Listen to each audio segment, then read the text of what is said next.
Hola, soy Raquel Herrera y hoy nos hemos reunido en esta tertulia para hablar de cómo se planifica la comunicación contemporánea a través de las voces de tres expertos, tres personas especialistas en comunicación en diferentes ramas, en diferentes especialidades, que nos hablarán de su experiencia y nos contarán cómo desarrollan su trabajo y qué prioridades profesionales encaran dentro del ámbito de la comunicación. En este caso, contamos con Silvia Banallas, que es directora de Public Engagement de Intermón Oxfam. Contamos también con Javier Velilla, que es socio director de la agencia de branding Comuniza. Y contamos también con Mireia de la Torre, que es directora creativa de la agencia digital Imagina. En este caso, bienvenidos, Javier, Mireia, Silvia. En este caso me gustaría empezar un poco porque os presentéis así de una manera, digamos, personal, aprovechando que estamos aquí en Petit Comité, y que nos contéis un poco de vuestro trabajo, porque una cosa que nos pasa mucho en comunicación y que hemos comprobado en el grado de comunicación es que son muchísimas cosas, son muchos ámbitos diferentes. Entonces, vuestros perfiles en activo, en ejercicio, ya de entrada son muy interesantes para saber qué se puede hacer en comunicación. Empezaré en este caso por Silvia, para preguntarte qué es Public Engagement. Porque nosotros oímos comunicación, marketing, publicidad y más o menos sabemos lo que es, pero ¿qué es Public Engagement? Hola, encantada de estar aquí con todas vosotras. A ver, Public Engagement, que también cuando me lo dijeron a mí, vas a ser la directora de Public Engagement, le dije exactamente eso qué es. Eso engloba los departamentos de comunicación, de marketing, de captación de fondos, de fidelización, de experiencia del colaborador y de engagement digital y comercio justo. Entonces, claro, somos un departamento de más de 1000 personas. Son 200 personas, digamos, de estructura, más los 900 voluntarios que cada día abren las 34 tiendas de comercio justo que hay por toda España. Es un equipo muy, muy grande. Entonces, por debajo mío, digamos, hay un equipo de 6 personas que son las que realmente lideran cada una de estas áreas. Hay una directora de comunicación, una de captación de fondos, una de fidelización, una de comercio justo. Y luego por debajo están todos los equipos. Engagement para nosotros es compromiso, es cómo conseguimos que la gente se una a nuestra organización en el formato que quieran. Hay gente que es voluntaria, hay gente que firma peticiones políticas, hay gente que nos da dinero como socia, como donante, hay grandes empresas que se suman a nosotros. Tenemos todo tipo de colaboraciones, entonces nosotros a eso le llamamos engagement. También el de los colaboradores internos, los trabajadores de la organización, también es engagement. Y sería un poco, sí, la comunicación es la base de todo, porque al fin y al cabo sin comunicación no podríamos hacer todo lo demás, no podríamos relacionarnos, pero también es marketing y es captación de fondos. ¿Tenéis un departamento de comunicación que, digamos, esté supeditado a Public Engagement o cuál es la relación? Es una buena pregunta. A ver, nosotros hay un consejo de dirección, ¿vale?, que es el director general. Las 3 directoras de departamento, en este caso sería programas, que es la esencia de la casa, la misión, la que trabaja en todos los países del mundo en los que estamos, en 90 países. Operaciones, que es la que te asegura desde personas, finanzas, control de gestión y todas las operaciones en todos los países, con lo que eso quiere decir cuando vas a una emergencia, cuando vas a una guerra, ¿vale? O sea, no es poco. Y luego es Public Engagement. Dentro de Public Engagement hay varias direcciones y una es la de comunicación. Antes eran departamentos, cuando marketing y comunicación estaba separado, eran departamentos diferentes, ahora al unirse, pero la directora de comunicación viene conmigo al consejo de dirección. Las dos somos miembros del consejo de dirección. Y la relación que ella tiene con el director general muchas veces es casi de jefe de gabinete, también os lo digo. Está bien y funciona, sobre todo para lo que son discursos políticos, para todo lo que es respuesta rápida, es mejor que sea así. Y para mí son 2 votos en el Consejo de Dirección de Public Engagement. Es muy interesante porque un tema que nos encontramos a veces al enseñar comunicación es que no sabemos la parte de gestión o no sabemos la parte directiva, y en este caso con vuestra trayectoria y con esta organización, con Public Engagement y comunicación, teniendo ese voto, digamos que se puede vincular de una manera que no es el de comunicación o los de comunicación como una cosa aparte. En una organización tan grande como la que tú, digamos, en la que tú trabajas. Este sería el caso de Silvia. En los casos de Javier y de Mireia, entiendo, porque hemos podido hablar, que son organizaciones de otro tamaño y con otras características. Vamos a preguntar, en el caso de Javier, ¿qué nos puedes contar de este tema de branding que sea distinto o similar a lo que explica Silvia respecto a su trabajo? Al final la raíz es la misma, es cómo conectamos con las personas y cómo las organizaciones son importantes en la vida de sus usuarios, sus consumidores, el público en general, y ese es un poco el mundo en el que nosotros nos movemos. nosotros somos un equipo muchísimo más pequeño que el vuestro, somos un poco más de 20 personas, trabajamos para empresas de tamaño medio grande, tanto en España como en Latinoamérica, y principalmente trabajamos sabiendo que la gente no tiene tiempo ni ganas de ser experto en lo que se les vende y que por lo tanto hace falta tener una relación con ellos que trascienda lo funcional, ¿no? Y como yo no quiero ser experto en macarrones, pues confío en una marca que con ese aval de garantía y de calidad, pues yo agilizo mi compra en el lineal. Ese tipo de dinámica que funciona muy de confianza en un supermercado sirve para casi todas nuestras relaciones pues transaccionales con las compras que hacemos y incluso con las pertenencias a las que nos sentimos parte. Entonces, nuestro trabajo principalmente es sentar mucho el ADN de una organización y sentar mucho esa relación de ese ADN con sus diferentes interlocutores. Tiene que ver mucho con comunicación. Yo en una vida pasada fui periodista, pero con un prisma totalmente distinto que es el del branding. Me ha parecido muy interesante hasta ahora. Silvia ha hablado de carácter transversal de la comunicación. Javier ha destacado el trabajo de su agencia como especialistas en algo que los demás no tienen que ser. ¿Qué nos puedes contar, Mireia, sobre vuestro caso en Imagina y tu trabajo como directora creativa? Yo diría que mi trabajo consiste en intentar o en crear rutas que sean genuinas, que sean atractivas, que sean creativas para llegar a un público muy concreto y conseguir un objetivo determinado. Entonces, creo que donde está el challenge de ser un director o una directora creativa es también tener la capacidad de ser estratega, es decir, en construir mensajes, pero que a la vez sean capaces de construir un relato y que ese relato tenga un poder de transformar y convertirse en una acción.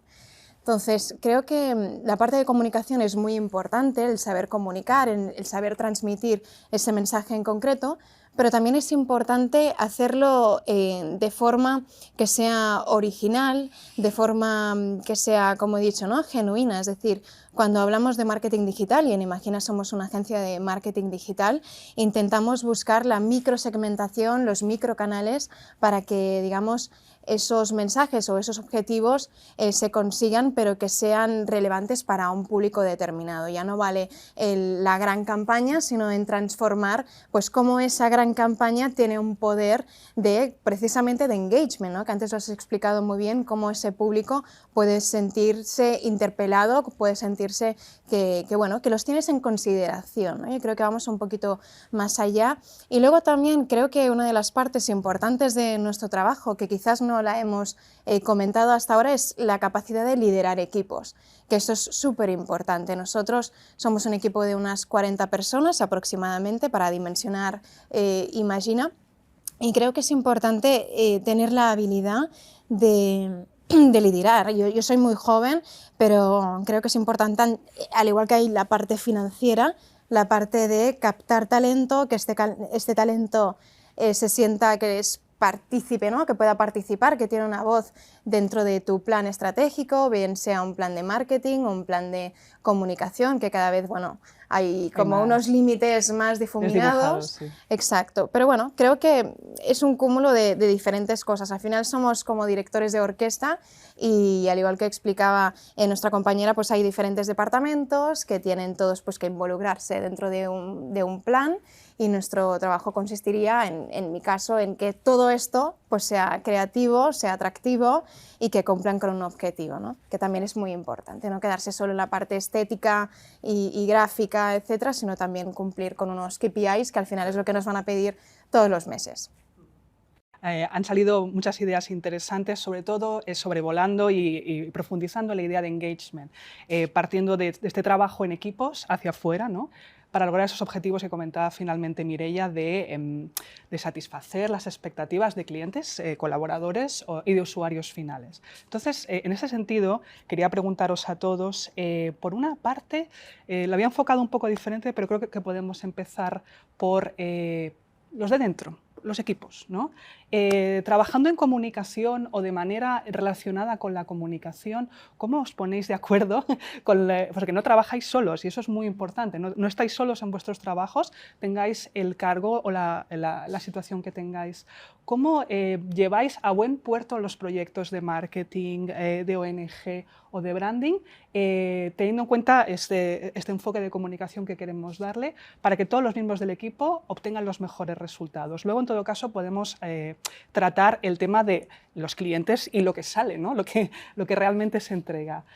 ¿Cuál es Mireia lo ha recalcado, ¿cuál es vuestra experiencia o las mejores formas de que todo eso se combine? Porque hay necesidades económicas, porque somos personas trabajando en grupo y porque no todos tenemos las mismas capacidades o habilidades. ¿Cuáles creíais, alguna idea que creáis que destaque sobre este trabajo en equipo dentro de la parte de comunicación? Yo creo que es la pregunta más difícil. Sí, ¿no? Decir, así soy, preguntando cosas difíciles. El factor humano es el más difícil de trabajar, ¿no? Con muchísima diferencia. Nosotros, claro, hacemos proyectos de marca que transforman organizaciones mucho en el código de pertenencia de un empleado. Es decir, pues un cambio de logotipo, un cambio de sistema visual, un cambio de tono de voz, un cambio de valores, de atributos, de arquetipos. Es decir, son cosas muy profundas y esa parte técnica es relativamente fácil. La transformación de la organización es lo que es verdaderamente complejo y requiere tener en cuenta que la persona está en el centro y muchísimo esfuerzo, muchísima continuidad. Nosotros estamos haciendo un proyecto, por ejemplo, de transformación del tono de voz de una entidad financiera grande y, claro, ¿quién escribe textos en una organización? Pues de los 35.000 empleados que tiene esta entidad financiera, los 35.000 casi escriben textos, porque todo el mundo tiene un portátil y escribe un mail. Entonces, el plan de formación, por ejemplo, la primera corona de formación son 1.400 personas. Y porque sin eso no hay un cambio del tono de voz del banco. Entonces, 1.400 personas pues es mucho músculo y requiere muchísimo esfuerzo. Entonces, hoy las personas son los garantes de la comunicación, son la figura, ¿no? Un empleado es el portavoz más creíble de una organización, por encima del CEO, de la directora general. Entonces, eso, si nos lo creemos, requiere un esfuerzo brutal. Y ahí hay mucho trabajo por hacer todavía, en todos los frentes, que no solo es employer branding, que también. ¿Qué pensáis? Yo estoy de acuerdo. A ver, el factor crucial, puedes tener dinero para invertir en publicidad, puedes tener tecnología, son las personas, yo lo tengo clarísimo. Y es cómo estas personas, las de tu equipo, conectan con los otros equipos de la casa, porque cada vez es más difícil que solo sea una cuestión de los de comunicación o de los de marketing. Yo necesito sí o sí a programas, bueno, mi área necesita programas porque es la misión, es a lo que nos dedicamos. Entonces, si ellos no nos proporcionan proyectos chulos, contenidos chulos o ideas chulas o testimoniales chulos, ya no empezamos. Luego ya empezaremos con la creatividad y cómo se lo convertimos. Porque, a ver, ella lo ha explicado muy bien, al fin y al cabo toda la creatividad, que también es talento, lo tengas dentro o lo busques fuera en una agencia, es como me diferencia, porque ojalá fuera la única ONG del mundo, pero es que hay miles, y además todas tenemos causas preciosas, y además no solo hay ONGs, también hay otras entidades del sector que investigan, que tratan enfermedades, entonces tú compites ahí, y cuando compites necesitas talento, y necesitas creatividad. Y luego necesitas la tecnología, necesitas a los de operaciones para que te den esa agilidad. Cada vez que hemos de hacer un cambio en el CRM es lo que gestiona las relaciones con el cliente o con el colaborador. Cada vez que necesitamos un cambio en la web o en el CRM, miras a sistemas y dices, ¿cómo podemos hacerlo esto en un plazo de tiempo razonable? O sea, cada vez no solo es que el propio equipo de comunicación y marketing se ponga de acuerdo, que no es obvio porque hablamos lenguajes diferentes, los de marketing, los de adaptación, los de comunicación, sino que hables el mismo idioma con los que están haciendo. Vosotros en la UOC lo debéis ver con los profesores, el idioma es diferente cuando vendéis, cuando ellos enseñan. Y luego con los que te proporcionan la agilidad, sean personas, recursos humanos, sean finanzas, dices, es como, uy, ¿lo vamos a conseguir antes de 6 meses? Pues sí, lo consigues, pasas muchos apuros, pero también ves que la clave es qué personas pones delante de cada proyecto o de cada campaña y entonces ves cómo esa persona tiene esa capacidad de sortear obstáculos, porque no nos engañemos, hay obstáculos en las organizaciones. Me parece que estáis hablando mucho de flexibilidad también, ¿no? De una adaptabilidad que yo creo que hoy en día a nivel profesional cada vez se espera más y más. La rigidez de antaño, si es que la había o es un mito, pues la verdad es que para nada, ¿no? Lo que comentaba Javier de las 1.500 voces que no son las tuyas, que son las del cliente, o lo que comenta Silvia de los diferentes departamentos que están condenados a entenderse. Sí, yo creo que también hay un público muy importante que al final es el cliente, en nuestro caso. Que a intentar pues, que todos los equipos, además todos los departamentos, es cierto que en una agencia cada uno pues, es de su padre y de su madre, es decir, entiende unos códigos, prefiere que se les comunique de una forma, e incluso las mismas personas, ya no es un tanto de departamentos, sino de conocer que a Isabel se le tienen que pedir las cosas de una forma para que ella esté motivada, se siente parte del proyecto, etcétera, etcétera, ¿no? Que esto también es un tipo de inteligencia que hay que tener muchas veces para que todo el mundo se sienta implicado en conseguir un proyecto, etcétera, etcétera. Que eso es un tema de lideraje que para mí es muy importante, y esto lo vas aprendiendo, ¿no? Conforme vas liderando proyectos, pues te vas dando cuenta de cómo hay que pedir las cosas pues, para que luego tengan un final pues, mejor, ¿no? Más feliz. Pero también hay una parte muy importante del cliente, que esto creo que es fundamental, es entender qué es lo que realmente necesita el cliente, aunque te pueda pasar otro briefing. Es decir, en muchos casos te pasan un briefing y dicen, mira, tengo este problema, ¿no? Apórtame una solución que sea pues, creativa, etcétera, etcétera, o que cumpla pues, con unas ventas, con un objetivo de negocio, etcétera. Pero en muchas ocasiones tú tienes que saber entender cuál realmente qué es aquello que le preocupa al cliente y cómo tú puedes ser capaz de ingeniártelas para trazar un plan que pueda cumplir con esas expectativas, aunque no esté en el briefing, ¿no? Creo que esa capacidad también de interpretar cuáles son las necesidades en muchos casos y sobre todo en temas de branding es importantísimo, saber identificar, porque en muchos casos cuando estás trabajando te das cuenta de que hay otros retos dentro de esa organización, de ese cliente, o que tienen un problema, en el caso de Tone of Voice, que decías que puede ser latente. A nosotros nos pasó con el carnet Jova, por ejemplo, que los jóvenes, claro, sentían que las redes sociales del carnet Jova tenían un tono pues, que parecía pues, como si les hablara un padre, ¿no? Un tono muy institucional. Entonces decían, ¿dónde está el engagement? Y dijimos, claro, es que con este tono es imposible que el joven pueda sentirse que forma parte de un club, exactamente, ¿no? Interpelado. Entonces tuvimos que hacer un trabajo, en este caso nosotros somos una agencia de marketing digital, pero cada vez somos más pluridisciplinares, ¿no? Y creo que eso es muy importante a la hora de trabajar los perfiles en un tema más académico, ¿no? También intentar dar ese, no 360, pero sí abrir un poco las amplitudes, además con temas de comunicación que es tan amplio, ¿no? En el caso del carnet Jova, para seguir con el ejemplo, pues tuvimos que, digamos, que acertar en decir, ok, no soy tu amigo, porque quedaría un poco raro no ir un poco de amigos, además los jóvenes esto lo detectan muy rápido, decir, uy, este va de guay, ¿no? Sí. Estas palabras creo que no resuenan bien, pero sí que, bueno, al final diseñamos que éramos como el hermano mayor, ¿no? Ese hermano que era capaz de asesorar, de recomendarte sobre unos descuentos, etcétera, etcétera, pero que te podían tener a la vez un tono pues mucho más de colegueo. Quiero decir que con todo esto, el tema de los equipos, de cómo hablar, la comunicación, trasciende desde el usuario al equipo interno que va a formar parte de ese plan de marketing, pero también el cliente, ¿no? Y creo que todo es un círculo que debe estar muy bien cerrado.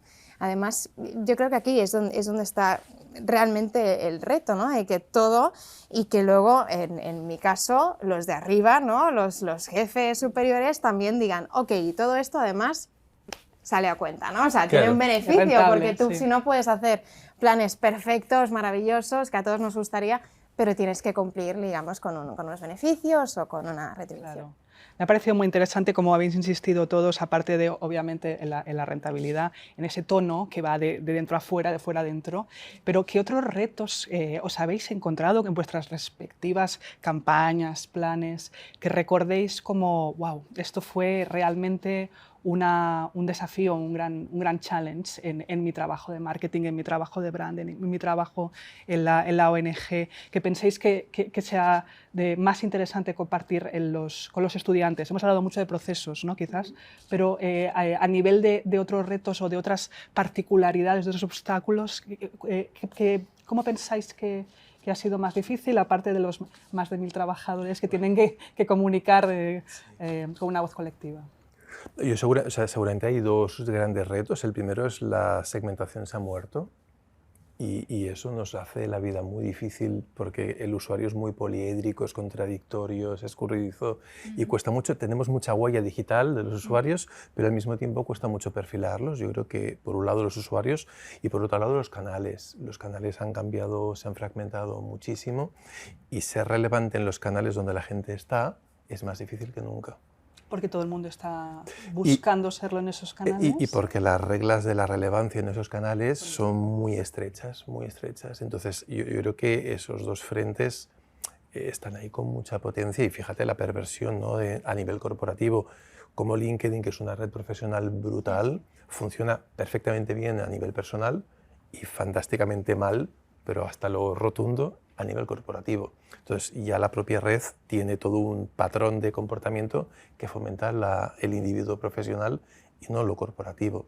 Eso para una empresa corporativa es un desafío tremendo, tremendo, porque la empresa depende de la red de sus colaboradores y empleados, que tiene una capacidad de irse al competidor muy alta, y eso es gran tensión. Entonces yo creo que personalización, desafío enorme, enorme, la segmentación como catástrofe ya, y por otro lado la fragmentación tremenda de canales con reglas además muy reactivas a lo corporativo. Yo creo que cuando hablamos precisamente de asumir retos, diría que es un tema de riesgos en muchos casos, ¿no? En mi caso al menos de creatividad. Y vinculado un poco con lo de los canales que decías, por ejemplo, nosotros tuvimos el reto de intentar acercarnos a los jóvenes para, digamos, promover que se vacunaran contra la COVID. Entonces dijimos, ostras, nos vino Generalitat de Catalunya, ¿no? El Departamento de Salud, y nos dijo, mira, es que hemos lanzado varios mensajes, pero el engagement, como decíamos al principio, pues no conseguimos que sea satisfactorio. O sea, los jóvenes no se están vacunando porque bien tienen miedo incluso a las agujas, a las inyecciones, y también porque consideran que es un tema que no va con ellos o que lo pueden aplazar, etcétera, etcétera. Entonces nosotros, de forma, digamos, original y, como digo, asumiendo el riesgo, invitamos a la Generalitat de Catalunya a lanzar la primera campaña en Tinder, que era una plataforma que aún no había sido explorada en temas de publicidad institucional, al menos, y bueno, hicieron una apuesta. Quiero decir que con esto también fue un reto, de decir, vamos a confiar con vosotros, o sea, que la confianza es también un grandísimo trabajo en respecto al cliente, y lanzamos la primera campaña institucional en Tinder para favorecer pues esas vacunas.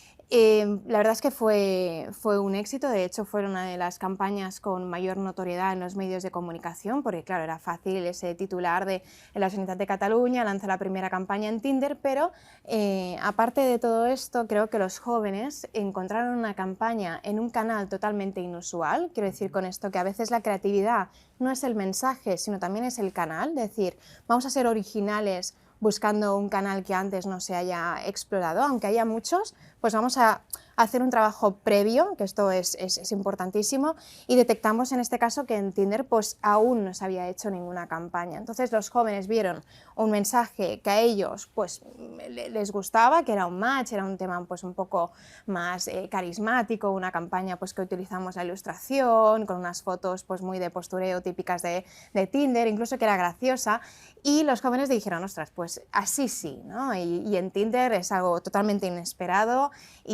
y bueno, la verdad es que fue un éxito. O sea que en muchos casos el reto... ¿Aumentasteis la vacunación o no? Porque claro, se trata de aumentar la vacunación. Claro. No, evidentemente, al final el objetivo que decíamos, eso puede ser muy creativo, pero tiene que tener un resultado. Pues todo se traducía en tener más clics a un sitio web para pedir pues la cita previa, pero no podemos conseguir esos clics, por ejemplo, sin entender el canal. Con esto quiero decir que muchos de nuestros chicos y chicas que forman parte del equipo se descargaron Tinder, algunos ya lo tenían, claro, pero para ver el funcionamiento. Entonces nos dimos cuenta de, ostras, además tiene un consumo rapidísimo Tinder, o sea, por segundo puedes ver 2-3 perfiles. Entonces vimos cuándo era el momento que esas personas, esos usuarios o consumidores, que se habla de consumidores en redes sociales, me parece un poco extraño, Las pero dos cosas, ¿no? sí, esos usuarios, ¿cuándo era el momento que paraban, ¿no?, su atención y decían, ok, ¿qué me están contando? Pues cuando aparecía un match. ¿Es un match? Pues claro, ¿qué hicimos con la creatividad de la campaña? Poner directamente a modo de GIF, ¡pum!, es un match. Con eso quiere decir que si no hubiéramos tenido, digamos, la idea de decir, vamos a entender la plataforma, cómo funciona, lo de los segundos, cuándo el usuario se para, etcétera, etcétera, que esto, por ejemplo, la institución tampoco ha estado aquí, bueno, bla, bla, bla, o sea que hay como una serie de requisitos o criterios, no habríamos conseguido el resultado, que finalmente sí que fue. Estoy convencida que con otra creatividad o incluso en Instagram o en TikTok, pues quizás no habríamos tenido ese engagement. O sea que eso es un reto grande también, conseguir esa confianza, porque ya te digo que Generalitat esté en Tinder pues fue para mí un caso de éxito sin duda. Sí. Hasta ahora habéis comentado como retos la segmentación, que ha cambiado totalmente, que es mucho más heterogénea, y Javier y Mireia han hablado de una relación diferente con los canales. Unos canales con reglas diferentes, o como pueden ser las redes sociales, y Mireia ha ahondado en que no solo eso, sino que además hay que probar nuevos canales, nuevas formas de atreverse a comunicar, por ejemplo, con la gente muy joven. Nos gustaría saber la opinión de Silvia sobre esos retos en su ámbito particular. A ver, nosotros nos pasa como ellos, que constantemente estamos probando nuevos canales porque salen y porque canales que hasta ahora estaban funcionando muy bien, como puede ser un Facebook, han dejado de funcionar para cualquier tipo de engagement y para cualquier tipo de publicidad. Entonces, sí que vamos probando canales, pero claro, dices, depende del target, así como hay canales como un TikTok, un Twitch, que para la gente joven son fantásticos, dices, ya, pero si no es mi target, o al menos es uno de los targets que tenemos, los queremos como activistas. Si yo quiero hacer una acción delante del gobierno, quiero que venga gente joven. Pero claro, luego ellos no me van a dar ni dinero como socios ni como colaboradores. Entonces, necesitas esos activistas de sofá que sabes que están o mirando la tele, algunos, que cada vez menos, o están en otro tipo de redes o están en los medios digitales. Entonces, claro, nosotros aún hacemos campañas, nos cuesta mucho, o sea, son campañas 360, pero sí que es verdad que es lo que decía él, muy personalizadas. O sea, sí que, aunque el mensaje es el mismo, sí que vamos, según el target al que vamos a buscar el canal. ¿Vale? Entonces, y ahí es donde va el on y el off. O sea, cuando hacemos posicionamiento de marca, porque necesitamos posicionamiento, cuando los faces, que son esta gente que te para por la calle hoy hace o socio de, esta gente necesitas que haya mucho ruido, que te haya visto en redes sociales, Si que no te hay haya visto en notoriedad, medios. no se paran. Claro, si no, no se paran, porque dices, hola, la secuencia es, hola, soy Oxfam Intermón, mi propósito es acabar con la pobreza y la desigualdad en el mundo, me gustaría que, ¿vale? Entonces, a partir de aquí, pero tienen que saber qué es Oxfam, comparado con otras ONGs, tienen que saber que mi causa es la pobreza y no el cáncer, ¿vale?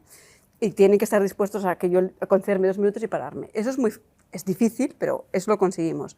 Online, telefónicamente también lo conseguimos. Estas que os llaman a casa, y además en el COVID ha sido el canal que ha subido, ha sido telemarketing, Claro. mucho más que digital, ¿eh? Sí. Y en digital tienes que tener los mecanismos que ya conocéis, o bien a través de redes, el SEO y el SEM, ¿vale? Y son 3 canales que sabes que la gente viene. Pero claro, el target, cuando hablamos de un público más madurito, de 40, digamos, a 65, que es el que a nosotros nos interesa como Oxfam Intermón, es mucho más fácil llegar a él. El problema es llegar a los jóvenes, y sin que vean que eres un fake, o sin que vean que les estás pidiendo algo a cambio, ¿vale? Ese es el gran reto que yo creo que tenemos la mayoría de las organizaciones, y que no es obvio, porque tú vas probando canales en los que sabes que ellos están, pero no es obvio que el gasto, o sea, el ROI, la inversión que tú haces para la campaña, llegar a ellos, luego acabas teniendo la conversión que tú quieras. Por eso he preguntado si había habido o no realmente gente que ha pedido cita en el CAP para vacunarse, porque a nosotros nos pasa que hacemos grandes campañones, ahora estamos haciendo uno en Twitch, con muchos gamers y tal, y dices, bueno, veremos si realmente al final acabamos teniendo gente joven activista que se acabe subiendo a nuestras manifestaciones y a nuestros litigios con el gobierno, o el gobierno europeo, o el que sea. Ahí está la dificultad, a nosotros ahí nos cuesta. Y luego lo que él dice, a ver, canales como LinkedIn o Twitter, que te funcionan perfectamente para la comunicación corporativa, como cuando envías la nota clásica de toda la vida, siguen funcionando, ¿eh? Ahí funcionan, pero claro, no funcionan para engagement. Y funcionan para informar, pero no para conseguir engagement. Entonces, no es tan obvio, porque tampoco tienes, aunque mi equipo es enorme, no tienes tanta gente, y dices, bueno, lo que soy capaz de hacértelo en LinkedIn, ahora vamos a hacer la misma versión para TikTok o para Twitch, no es tan obvio en los equipos. Lo puedes pedir a las agencias, pero tampoco es tan obvio que hay agencias tan grandes o tan especializadas que te lo puedan segmentar a tanto tipo de canal. Y al final acabas haciendo monstruos. Un híbrido, ¿no? Híbridos, digamos, sí. Y vamos probando mucho, todas las organizaciones grandes, pero no es obvio. O sea, él lo ha dicho, la segmentación que te conseguíamos con los CRMs no es obvio que la consigamos ahora en los canales. Claro, me parece que todo el rato en esta última pregunta aparece romper con ideas preconcebidas. Ahora, ¿cómo? ¿Cómo? Si alguien lo supiera, sería el mayor anunciante, la mayor agencia del mundo. Porque no siempre son determinadas ideas preconcebidas. Es decir, como estaba comentando Silvia, quizás esta red no la puedo monetizar, quizás este canal offline me sirve o todo lo contrario. Quizás la televisión no me está, lo que sea en cada situación. Con lo cual entiendo que os tenéis que adaptar muchísimo para distintas campañas y no podéis relajaros para el siguiente proyecto o empresa pese a vuestra experiencia. Pero si nos relajáramos un momento, porque estamos aquí todos súper entrenados y preparados para adaptarnos a diferentes formas de comunicación, a diferentes estructuras de marketing, a sobre todo justificar que esto genera ventas, porque al final este tema está siempre ahí. Si pudierais concentraros en algún proyecto del que estéis especialmente orgullosos hasta la fecha y no hayáis nombrado, ¿cuál sería? Sería muy interesante en algún caso, si se presta, que fuera también la vertiente off, porque la hemos tratado menos por razones lógicas de las agencias, pero si dijeras, ostras, es que aquí yo creo que realmente supimos acertar. Evidentemente el caso de Tinder y la vacunación ha sido muy interesante, pero sería como quizás alguna cosa inesperada, porque sí que es verdad que creo que pues es genial esta conexión, pero sí que es cierto que los jóvenes están en Tinder. Quizás alguna respuesta inesperada o algún proyecto que dijeras, ostras, este giro nos resultó útil, o este cliente que pensaba que sería muy tradicional o que me costaría más entenderme con él, le dio muy buenos o nos dio muy buenos resultados, o otro tipo de sorpresas. Yo hace un poco que estoy en Oxfam Intermón, ahora unos 18 20 meses, pero una cosa que nos sorprendió a todas las ONGs de cooperación, las de cooperación es las que trabajamos en otros países, no en España, fue el COVID. O sea, claro, el COVID era, por primera vez la emergencia estaba en España, tú estás preparadísimo y tienes equipos en todo el mundo. Ahora hemos corrido a Ucrania, estamos en Yemen, en Siria, en muchos sitios, y corremos cada vez que hay una emergencia, un tsunami, una crisis, una guerra, lo que sea. Pero aquí dijimos, ¿qué hacemos? ¿Cómo lo hacemos? Y recuerdo que estuvimos como 2 o 3 meses todas un poco a decir, bueno, ¿pero qué hacemos? Cuando había un montón de solidaridad, un montón de donaciones en especie, en dinero, y dice, ¿qué hacemos? Hasta que al final nos llamamos y dijimos, oye, que somos los expertos en emergencias, vamos a ver cómo lo harías aquí. Si hay que levantar un hospital, se levanta un hospital. Si hay que repartir comida, se reparte comida. Si hay que... Entonces empezamos a hacer campañas, vimos exactamente qué estábamos haciendo en las diferentes regiones españolas y a partir de ahí montamos una campaña que pudimos luego ir haciéndola hicimos 3 diferentes al cabo de un año. Pero nos costó mucho reaccionar y luego está hablándolo con compañeros de médicos, de ACNUR, nos pasó un poco a todos lo mismo, y eso que médicos aún fui capaz de levantar un par de hospitales rápidos en Madrid y aquí, pero no sabíamos muy bien qué hacerlo. Dices, jolín, por primera vez la emergencia está en casa y no sé qué hacer. Entonces ahí fue un poco la reacción, el equipo enseguida se puso las pilas y a partir de ahí sí que salieron ya campañas, pero nos costó, nos costó. Sí, nosotros también en el caso de durante la COVID, durante la cuarentena que estuvimos todos en casa, fue el momento que la agencia creció más, porque de repente todo el mundo estaba en redes sociales y consumiendo muchísima información.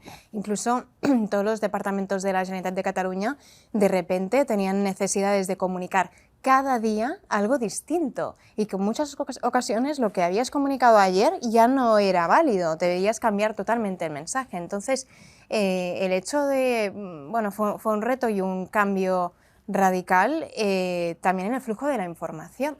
Es decir, antes, bueno, Generalitat de Cataluña tiene unos procedimientos de aprobación, de supervisión, corrección, etcétera, etcétera, y unas políticas pues, lingüísticas muy, muy fuertes, pero en el caso de la COVID tienes que ser súper rápido, ágil y, como decía una vez más, intentar confiar en todos los equipos, y en muchas ocasiones tuvimos que ampliar tantísimo en tema de diseñadores, etcétera, que yo los he conocido después de que haya pasado todo esto. Era, hola, ostras, tú eres Miguel, por fin te pongo cara porque he trabajado contigo un año entero y no nos habíamos conocido. O sea que esto fue una locura desde todos los departamentos, consumo, educación, sanidad, todos y con mensajes pues muy rápidos, y también saber cómo la gente podía incluso consumir esa información sin caer en la alarma, en el miedo, ¿no? Una vez más, lo de trabajar el tono.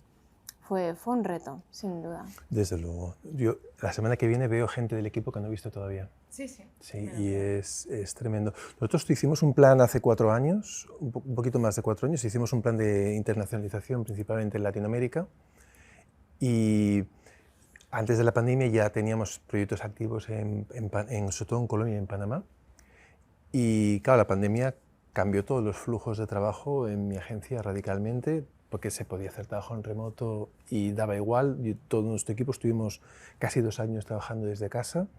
Por lo tanto, ya daba igual si estaba... Yo durante mucho tiempo pues he ido una semana cada mes, mes y medio a Colombia, por ejemplo. Y claro, durante pandemia no fui solo una vez. Entonces, a nosotros todo el plan de comunicación corporativo ha sido... Hemos cambiado todos los procesos de trabajo que ya habíamos empezado, pero yo ahora el 40% de mi facturación es Latinoamérica, 40%. Y eso es porque la digitalización vinculada a la pandemia ha normalizado el trabajo en remoto y es muy fácil tener, ¿no? Y yo lo veo también en mi propia agenda, que supongo que os pasa. Yo antes con ver un proveedor era muy difícil, pero ahora puedo ver 5 proveedores una tarde. Totalmente. Con las reuniones online es porque súper... 25 minutos por proveedor y en una tarde he Sí. visto 5 proveedores y tengo un pool de gente que he visto y que además ves, porque ya hablas mucho más rápido. Entonces, ha cambiado todo mucho y yo creo que en nuestro caso, porque ha sido un éxito interno, todo el cambio de comunicación, de prestación de servicio a los clientes, de relación, que lo hemos remodificado entero, pues nos ha cambiado la vida. Nos ha cambiado la vida. Esto que dice él está muy bien, porque yo recuerdo antes de la pandemia, el equipo de comunicación me decía, Silvia, ¿te importa que hoy teletrabaje? Porque es que me tengo que concentrar y como normalmente son espacios abiertos, es muy difícil escribir, sobre todo las periodistas. Decía, sí, teletrabaja, lo que quieras, tú te organizas. Ahora es curioso, porque como ahora todos, yo creo que tenemos la suerte de que nuestro sector perfectamente puede teletrabajar. No sé si todos los sectores, hay gente que necesita más presencia, Sí. Pero que el nuestro realmente has ganado en producción, porque al final los Teams, los Zooms te permiten esa parte de reunión. Sí que es verdad que, a ver, necesitamos esos brainstorms y eso es siempre mucho mejor en presencia. Todo lo que es creatividad es mucho mejor en presencia. Y todo lo que es sentimiento de pertenencia al equipo... La cultura corporativa es... Esa parte se ha perdido, también, sí. ¿vale? Por eso yo creo que lo pierde cualquier organización. Pero como colectivo, nosotros, que antes era como un favor decir, ¿me puedo quedar a teletrabajar? Dices, ahora perfectamente y produces perfectamente. Yo creo que eso... Nosotros, digamos, lo que es la comunicación y el marketing... Nosotros estamos trabajando ahora para un cliente grande, que de estos clientes muy piramidales, donde hay muchos juniors, precisamente porque han detectado que para el cargo intermedio y hacia arriba es perfecto el teletrabajo, incluso el trabajo asíncrono es perfecto, pero en el segmento junior sufren mucho. Porque claro, no tienes un mentor, no aprendes del ejemplo. Claro, yo aprendí mi oficio pegándome a mi jefe, ¿sabes? Claro, eso si trabajas desde tu casa no lo ves.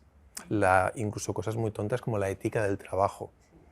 Entonces, ahora están viendo, esta es una organización, vuelvo muy piramidal, donde necesitan mucha entrada de talento, ¿no?, de carne fresca todo el rato, se están dando cuenta que necesitan replantear muchos procesos de pertenencia de empleados porque están desnortados.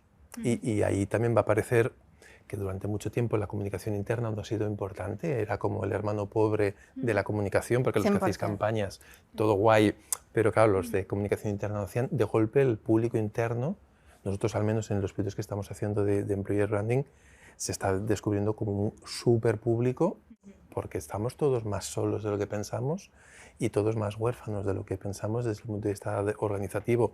Y vuelvo, para cargos que llevamos tiempo en la empresa no pasa nada, pero yo lo pienso en mis becarios. Yo he tenido algún becario que normalmente intento que estén pegados a mi mesa, que los he visto 3 veces en físico. Es que es muy loco.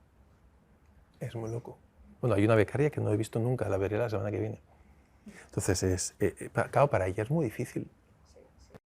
A ver, yo reconozco que yo entré hace 18 meses, estábamos en plena pandemia. Claro, ve a todo el mundo. Claro, evidentemente no he conocido los 1000 todavía, pero los 200 de estructura sí que los he conocido. Y verlos online O sea, yo voy 3 veces a la oficina porque aún pienso, bueno, a ver quién ves hoy. Y Porque ahora hoy, que todavía no el pasillo ayuda muchísimo. Eso lo hemos perdido mucho. Y tú tienes, pasillo. ¿no? Tenemos mucha palanca en el pasillo, en Ahora comunicación. todos son ¿verdad? reuniones en Teams de una hora. Claro. Si tuvierais que dar algún consejo, porque en este caso nosotros en la UOC tratamos con estudiantes que están a punto de finalizar el grado con su trabajo final, si tuvierais que dar algún consejo a los estudiantes, aparte de aprovechar el pasillo y intentar de algún modo, bueno, quizás hacerse oír cuando están online, porque es complicado, ¿cuál creéis que sería un consejo según lo que habéis vivido? Y con esto acabaremos esta interesante conversación, pero... Siendo esta asignatura o este TFA, el plan de comunicación es una herramienta esencial. Lo que aprendan ahora lo van a utilizar toda la vida. Otra cosa es que el plan, pensado como lo pensábamos nosotros, a 4 años vista y tal, cada 6 meses te va a cambiar. Pero el tener esa foto inicial de lo que es la auditoría de toda la vida, que nosotros le llamamos diagnóstico, o los retos nosotros le llamamos los retos ¿no? a combatir. Tener esas estrategias, tener esa táctica, tener esos KPIs que decía ella, que son los indicadores de seguimiento, tener esa segmentación, que ahora ya le llamamos más personalización, eso hay que hacerlo igual, ¿vale? Pero también con esa de decir, bueno, he tardado 6 meses en hacerlo y de aquí 6 ya no va a servir, o tengo que, cuando ejecuto, realmente el plan es cuando vas ejecutando, tienes que tener la capacidad y la flexibilidad de ir corrigiendo en directo. Y no tiene que pasar nada, no es frustrante, al contrario, es lo que decía ella, constantemente estamos probando canales nuevos, creatividades nuevas, y bueno, no ha funcionado, vale, la inversión no la hemos recuperado, pero ¿ha valido la pena la innovación? Sí, pues venga, ¿qué aprendizaje? Esto es muy importante, ¿qué aprendizajes hago? El aprendizaje, aparte de como decías tú, porque el becario tiene que ir creciendo, es decir, ¿qué decisión tengo que tomar ahora? Y ese aprendizaje me ayuda a que la siguiente campaña o la siguiente acción ya haya aprendido. Eso no es tan obvio, eso lo vas aprendiendo conforme vas trabajando. Pero el plan de comunicación es una herramienta válida, perfectamente válida, evolucionará y tal, pero yo aún la utilizo. O sea, seguimos haciendo un plan de comunicación trianual y cada año se evalúa, ¿eh? Cada año. Yo diría que es como el esqueleto, al fin y al cabo, ¿no? de todo, o la receta madre que luego te va a permitir cocinar lo que tú quieras, ¿no? Pero si no tienes claros estos fundamentos, es difícil construir, ¿no? Es como las bases de una casa, pues luego puedes ir sumando, puedes ir siendo sobre todo permeable al cambio, ¿no? Creo que es importantísimo en temas de comunicación, al fin y al cabo la comunicación está sujeta al contexto. Si el contexto cambia, la comunicación debe cambiar. O sea, no hay mayor ejemplo que el COVID, que nos hizo cambiar de forma drástica, ¿no? En este caso, pues todos los planes de comunicación y ser sobre todo muy muy rápidos. Hay mucha gente joven que a nosotros cuando nos llega es una gente que tiene una mentalidad muy académica, que está muy bien, pero luego te das cuenta que a la práctica es totalmente distinto, ¿no? Y hay que ser permeables y tener muchísima actitud. O sea, la actitud para mí lo es todo, o sea, una actitud de un becario que esté interesado, que esté motivado, que sea sobre todo proactivo, ¿no? Que no tenga miedo en saber proponer y proponer bien, porque en muchos casos no se frustran la mayoría de decir es que no tengo voz. Bueno, es que hay que ir, ¿no? afinando cada vez más esa voz para hacerte escuchar.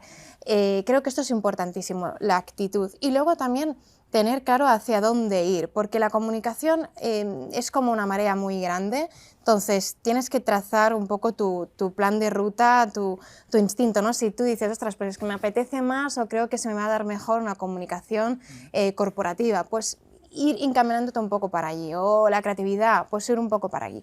Y yo creo que también es muy importante detectar las oportunidades, es decir, hacerse un propio DAFO, de decir, ok, pues ¿dónde están mis oportunidades? Es decir, pues como persona joven, etcétera, que quizás pues soy más nativo digital, ¿qué puedo aportar yo a las organizaciones? ¿No? Es decir, pues bueno, autoanalizarse y ser consciente de qué puedo mejorar, qué no, y aprender, sobre todo aprender. Decíamos antes de los compañeros, yo en el caso académico diría incluso de los profesores, saber aprovechar cuántos de nosotros nos hemos encontrado después a un profesor que nos ha tirado un cable para, no sé, un contacto por aquí o una herramienta por allá, o sea que esto incluso los propios compañeros, que esto es importantísimo. Yo me los he ido encontrando a lo largo de mi trayectoria y he pensado, ostras, si lo hubiera sabido, pues, bueno, que quizás habría hecho exactamente lo mismo, pero teniendo en cuenta de que esos luego van a ser tus compañeros de profesión en muchos casos. O sea que es importantísimo esto. Comentaba ella, O sea, el plan de comunicación siempre es ese juego entre el corto y el medio plazo y el largo plazo, y estamos ahí jugando.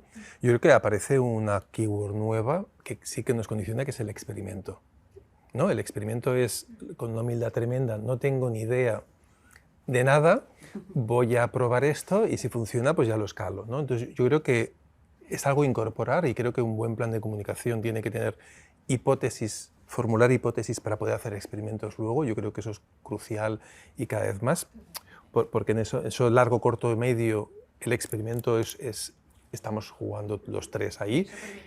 Y pensad que, claro, mi trabajo es hacer branding. Nosotros pues, cambiamos la identidad visual hace un tiempo de una institución fundada en 1400 y pico, y yo pensando que esto tiene que durar 30, 40 años más. Entonces, claro, yo juego a largo plazo, mi negocio es el de largo plazo, y me coge angustia, porque ¿qué va a pasar dentro de 40 años? Cuesta mucho.